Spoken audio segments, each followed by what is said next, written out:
Ladies and gentlemen, we often imagine destruction as something that comes from outside, wars, disasters, betrayal, but sometimes the most devastating force comes from within, guilt. It's silent, it creeps in slowly, disguising itself as remorse, then shame, then a burden too heavy to bear.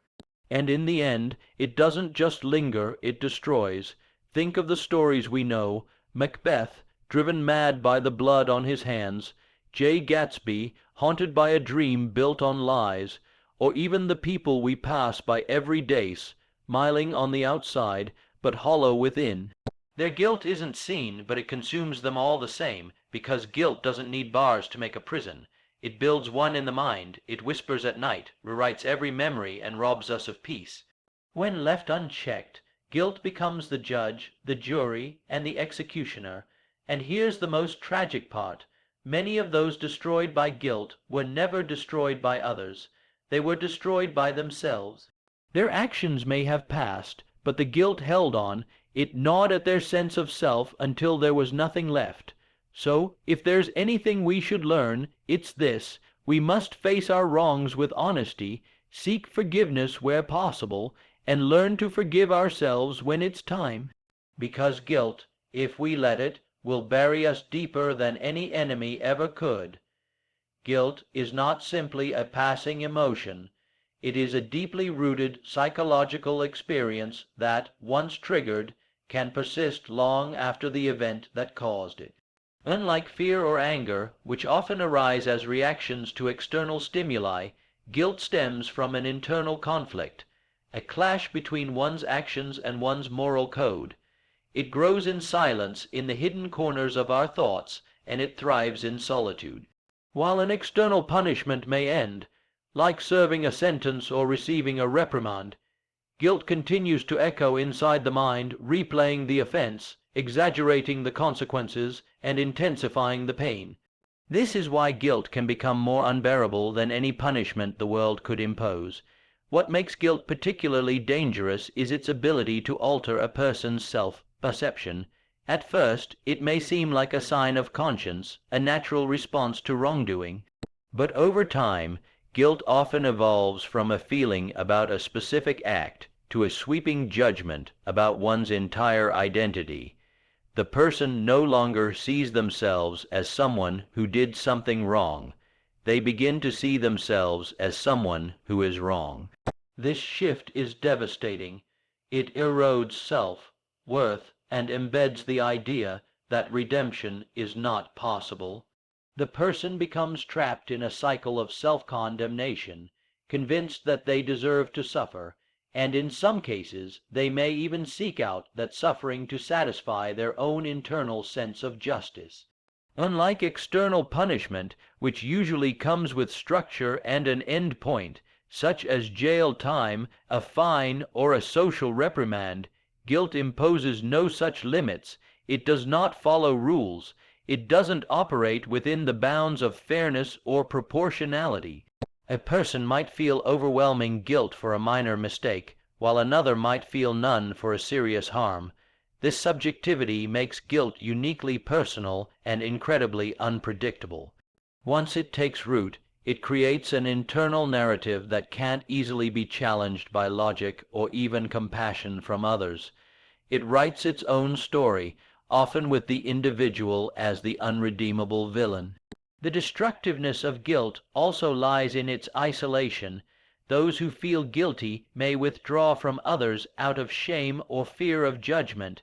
They might avoid those they've hurt, not realizing that silence and distance can often deepen wounds rather than heal them.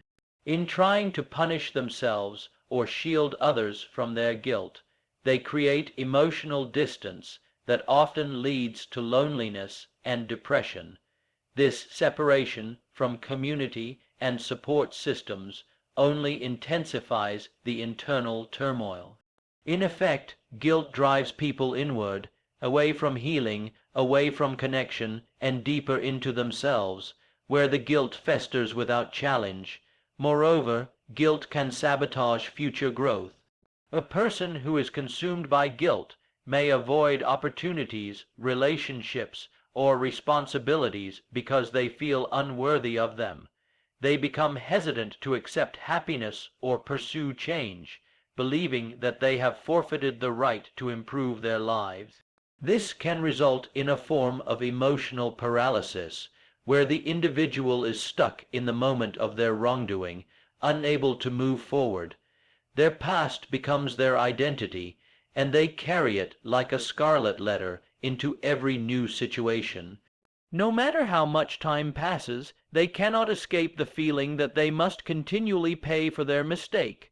Ultimately, guilt's destructiveness lies in its invisibility. From the outside, a person can appear fine, functioning, smiling, even thriving. But inside, they may be unraveling. Guilt doesn't show up in scans or lab tests. It doesn't always cause dramatic breakdowns. It kills slowly, silently, diminishing joy, self-esteem, and mental health piece by piece. In this way, guilt can be more cruel than any visible punishment, because it is relentless and, in many cases, self-inflicted. And while society may eventually forget a person's misdeed, that person may carry it with them forever, silently bearing the weight of an invisible sentence that no one else can see. Guilt, when left unresolved, does not remain confined to the mind. It seeps into every corner of a person's life.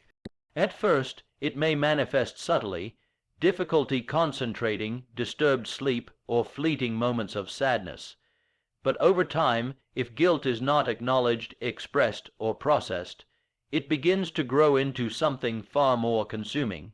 It becomes a chronic weight pressing on the psyche. The mind, in a constant state of remorse or regret, starts to malfunction under the pressure. Cognitive overload occurs. The person begins obsessing over the past, replaying mistakes, questioning their actions, and doubting their worth. This mental cycle can become so exhausting that the individual starts to lose the capacity for rational thought, perspective, or peace. As the mental toll increases, emotional stability begins to erode. Guilt is an emotion deeply tied to the concepts of shame and fear. Shame about who one has become, and fear of being exposed, judged, or unloved. People gripped by guilt often develop deep emotional insecurities. They may experience mood swings, bursts of anger, sudden sadness, or numbness. Their emotional reactions become disproportionate, not because they are irrational, but because their inner emotional world is in turmoil. The guilt warps their self-image, often making them feel undeserving of love, support, or happiness. Even moments of joy can become tainted, as they may feel they are betraying their guilt by feeling good. In more advanced stages, the impact of guilt is not merely psychological. It can begin to take a physical toll. Chronic guilt is a powerful stressor, and long-term exposure to this kind of emotional stress can disrupt the body's equilibrium. Elevated stress hormones like cortisol affect sleep patterns, digestion, immune response, and heart health. Individuals consumed by guilt may suffer from insomnia, weight loss or gain, fatigue, and frequent illnesses. Some may experience psychosomatic symptoms, headaches, stomach pains, tightness in the chest. These physical manifestations are the body's way of signaling that the mind is under severe strain. The body begins to bear the burden of emotions that have no outlet. Furthermore, unchecked guilt often leads to unhealthy coping mechanisms. People desperate to escape the persistent ache of guilt might turn to alcohol, drugs, self-harm, or other forms of escapism. These behaviors offer temporary relief, but usually intensify the guilt afterward, creating a vicious cycle. The individual numbs themselves to forget, but when the numbing wears off, the guilt returns, often stronger. In many cases, guilt drives people to isolate themselves, cut off support networks, or even sabotage relationships. They may believe they are protecting others from themselves, or that they are unworthy of love. In truth, they are reinforcing their own suffering and deepening their emotional wounds. Relationships, too, suffer when guilt is not addressed. A person burdened by guilt may become overly defensive, emotionally unavailable, or self-sacrificing to an unhealthy degree. They may avoid discussing the root of their behavior, fearing rejection or judgment. Loved ones might notice something is wrong, but be unable to help because the guilty person refuses to open up. Over time, this emotional distance can fracture even the strongest bonds. When guilt is internalized and hidden, it creates a wall between the individual and the people who care about them. That wall becomes thicker and harder to break through as the guilt festers unspoken. Worst of all, prolonged guilt can erode a person's will to live. When individuals feel irredeemable, when they believe their mistake defines them and there is no path to forgiveness, they may begin to detach from life entirely. Depression, hopelessness, and suicidal ideation are not uncommon in those who carry guilt without relief. This emotional and psychological deterioration does not happen overnight, but gradually, as guilt eats away at their hope, their sense of purpose, and their belief that they can recover. Guilt becomes not just a feeling, but a sentence, one they enforce on themselves, often silently and alone. One of the most tragic aspects of guilt is that it does not always require condemnation from others to be devastating. Often, the harshest judgment comes from within. People who carry guilt frequently internalize their mistakes to such a degree that they become their own worst critics. Even when those around them have forgiven, forgotten, or moved on, the individual continues to relive the wrongdoing, unable to grant themselves the same mercy they might offer someone else. This relentless self-judgment can become a psychological prison where no external comfort or validation can reach them because they have already decided they are unworthy of it. Self-forgiveness is a complex and often misunderstood process. It is not about excusing behavior or denying responsibility. Rather, it is the conscious act of acknowledging wrongdoing, learning from it, making amends where possible, and then releasing oneself from the grip of endless self-punishment. Yet for many this release never comes. They believe that to forgive themselves would be to minimize their guilt or to escape deserved consequences. They may feel that continued suffering is a form of atonement, or that they owe it to those they've hurt to remain in a state of sorrow. But this belief only deepens the pain and prevents any real healing from occurring. The inability to forgive oneself is often rooted in perfectionism or rigid moral standards. Some individuals grow up with an internalized belief that mistakes are unacceptable, that failure is weakness, and that personal flaws are unforgivable. So when they inevitably fall short, whether by making a mistake, hurting someone, or failing to act, they experience not just regret but a collapse of identity. They cannot reconcile their actions with the ideal version of themselves they thought they had to be. The result is shame, which is more corrosive than guilt. While guilt says, "I did something bad," shame says, "I am bad," and it is from this point that self-forgiveness becomes nearly impossible. In many cases, the people around the guilt-tridden individual may offer forgiveness, empathy, or support, but these gestures fall on deaf ears if the person has not accepted them internally. External absolution has little power when it does not align with one's internal beliefs. A person who feels undeserving of forgiveness may interpret kindness as pity or believe it is offered out of obligation. They may even sabotage relationships or reject help, convinced they are a burden. It's not that they want to suffer, but they feel they must. Their inability to forgive themselves becomes a constant barrier to accepting love, trust, and happiness from others.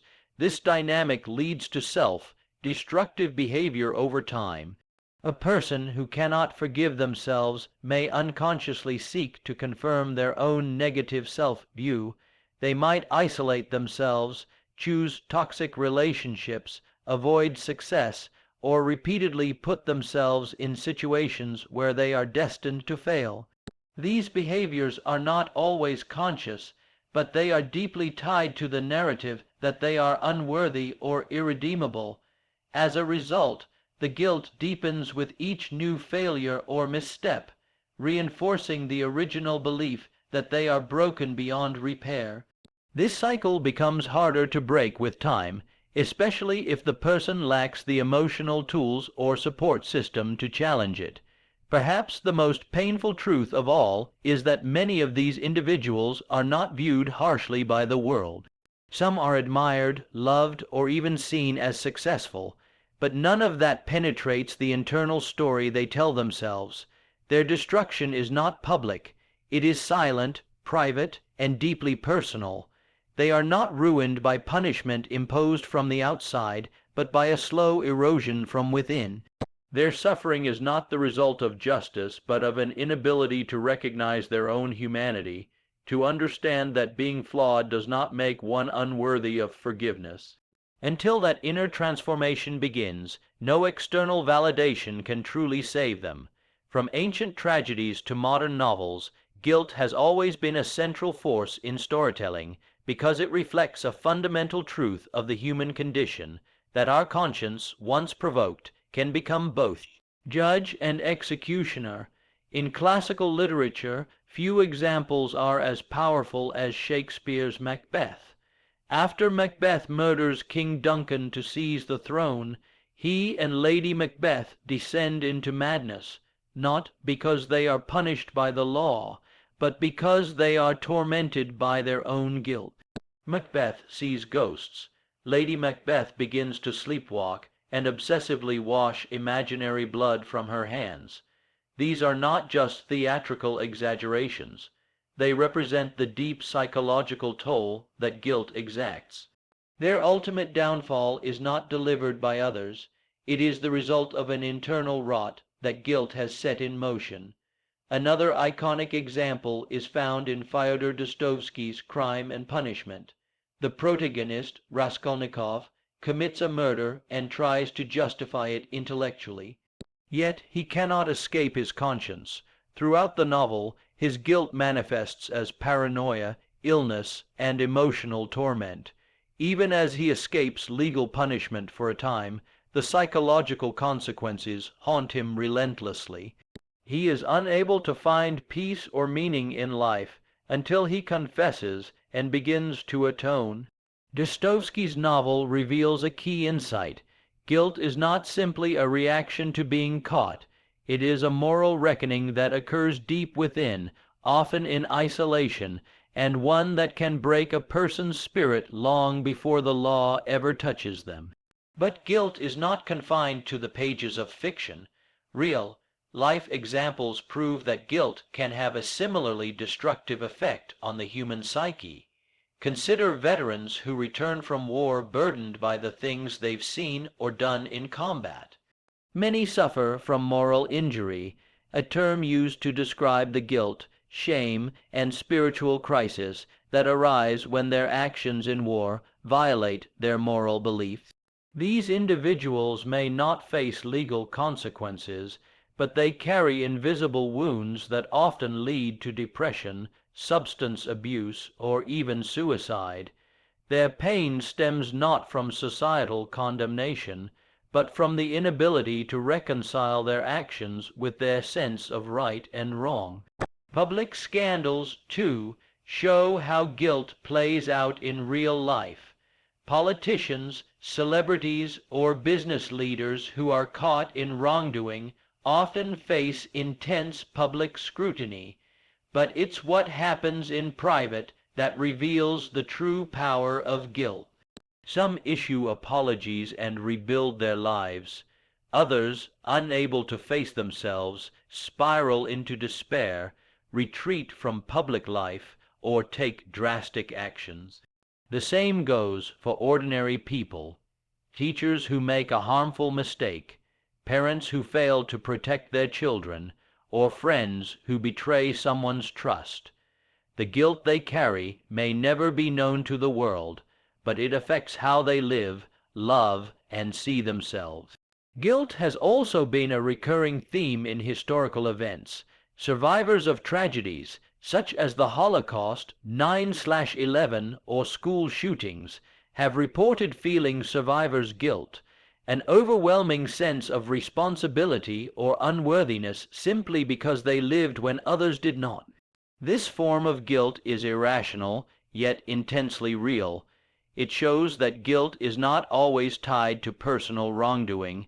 Sometimes just the proximity to suffering or the perception of inaction is enough to trigger a lifelong burden. These individuals often struggle in silence, unable to justify their survival, haunted by questions that have no answer, and punished by a conscience that refuses to rest. These stories, both fictional and real, teach us a powerful lesson, that guilt is not just a fleeting emotion, but a long, lasting force that can shape a person's identity, alter their behavior, and even dictate the course of their life. Time does not always heal guilt, especially when it is buried, ignored, or left unresolved. Whether it's the imagined torments of a Shakespearean tragedy or the very real, private breakdowns of people in the modern world, the evidence is overwhelming. Guilt does not fade easily. Left unchecked, it follows people across decades, across continents, and sometimes even across generations. The path to healing from guilt is not immediate, and it is certainly not easy.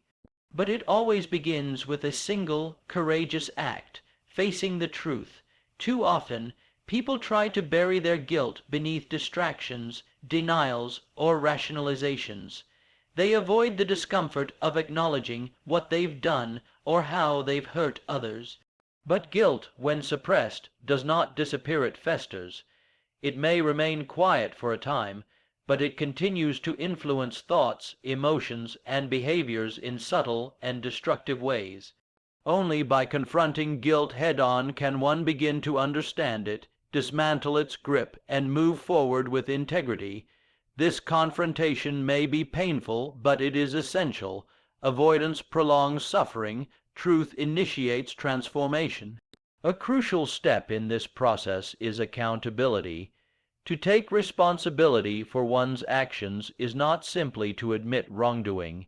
It is to accept the consequences, to seek understanding of the harm done, and to express sincere remorse. Accountability is not about humiliation or self-condemnation. It is about owning one's actions with honesty and humility. It is the opposite of denial. When individuals hold themselves accountable, they demonstrate maturity, self-awareness, and respect for the truth. Importantly, it is through this act that they begin to separate their behavior from their identity.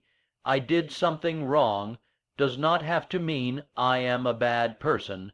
This distinction is vital for healing to occur.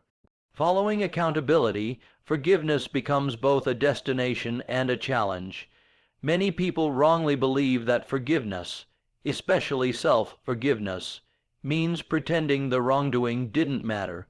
In truth, forgiveness is the recognition that while the past cannot be changed, the future does not have to be chained to it. It is not about excusing harm, but about choosing not to be endlessly defined by it. Forgiveness requires empathy for others and for oneself. It demands that we see ourselves not as flawless beings, but as human, capable of error, growth, and redemption. Forgiveness may not happen all at once. It often unfolds in stages. But every step toward it is a step away from destruction and toward wholeness. The process also requires courage, because facing guilt means confronting not only what we have done, but what it says about us, and who we fear we may be. This fear often drives people into silence and denial, but courage does not mean the absence of fear. It means acting in spite of it. To face guilt is to look into a mirror without flinching. It is to ask difficult questions. Why did I do this? Who was hurt? What can I do to make it right? These questions may not have easy answers, but the act of asking them signals a profound shift. It means that guilt is no longer in control. The person is beginning to reclaim their agency, the power to change their story. One of the most overlooked aspects of healing is the role of connection and dialogue. Guilt thrives in isolation, but begins to weaken when shared. Speaking with those we've hurt, if possible, can be an act of tremendous healing for both parties. Honest conversations allow for clarification, empathy, and in some cases, reconciliation. Even when direct contact isn't possible, sharing guilt with a trusted friend, therapist, or spiritual guide can bring relief. Naming guilt out loud can strip it of some of its power. It becomes less of a monstrous secret and more of a wound that can be tended. Healing is not a solitary endeavor. It often requires community and compassion. Finally, confronting guilt allows individuals to transform it. Guilt, though painful, can be a powerful teacher. It shows us where we've gone wrong, but also what we value, who we care about, and how deeply we are capable of feeling. When processed constructively, guilt becomes a foundation for wisdom, empathy, and moral clarity. It can motivate acts of service, repair, and advocacy. It can lead to better choices, stronger relationships, and a more compassionate life. The same guilt that once threatened to destroy a person can, when faced and understood, become the force that rebuilds them. But this transformation is only possible when we stop running from guilt and begin the hard but liberating work of facing it. Guilt, in its most raw form, is a mirror. It shows us who we are, who we've been, and who we're afraid to become. But if left unchecked, it doesn't just reflect us, it consumes us. The people destroyed by their own guilt are not weak, they are human. Often they are deeply feeling, morally aware individuals who cannot reconcile their mistakes with the values they hold. But guilt is not meant to be a life sentence. It is a signal, an emotional alarm, that something inside us needs attention, honesty, and care. The tragedy lies not in the guilt itself, but in our silence around it, in our fear of vulnerability, in our mistaken belief that we must suffer in order to prove remorse. But guilt loses its power when we stop hiding. When we speak, when we take responsibility, not as an act of punishment, but as an act of healing, it is through accountability and forgiveness, not just from others, but from within, that guilt transforms. From a chain into a doorway, from destruction into redemption. Some of the most compassionate, wise, and grounded people in the world are those who once wrestled with guilt and emerged stronger. They did not deny their past, but they did not let it define their future either. They learned to carry their truth without being crushed by it. They found strength not in perfection, but in honesty, and in doing so, they discovered what so many never do, that forgiveness is not about forgetting, it's about choosing to live free. So let this be a reminder. If you are burdened by guilt, you are not alone, but you are not beyond repair. Your story is not over, and the same guilt that once threatened to destroy you may one day be the reason you rise, not in shame, but in purpose.